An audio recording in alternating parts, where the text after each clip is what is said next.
நம் ஆண்டவர் இயேசு கிறிஸ்துவின் நாமத்தினால் மகிழ்ச்சியும் சமாதானமும் நம் அனைவரோடும் இருப்பதாக.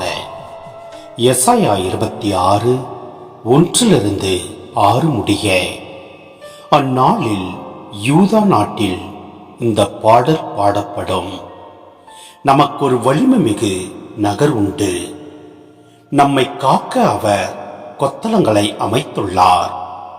வாயில்களை திறந்து விடுங்கள், அவர் மீது நம்பிக்கை கொண்ட நேர்மையான மக்களினம் உள்ளே வரட்டும்.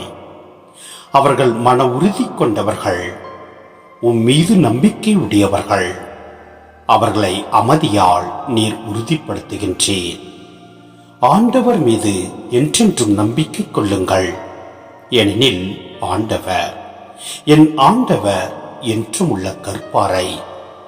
உயரத்தில் வாழ்வரை அவர் தாழ்த்துகின்றார், வானுற உயர்ந்த நகரை தகர்க்கின்றார். அதை தரமட்டமாக்கி புழுதியோடு புழுதியாக, மண்ணோடு மண்ணாக செய்கின்றார். காலடிகள், எளியோரின் காலடிகளும் ஏழைகளின் பாதங்களும் அதை மிதிக்கும்.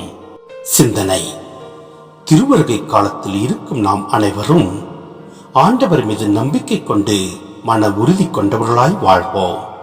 எனவே அவரே நம்மை பாதுகாப்பவர், வழி நடத்துபவர்.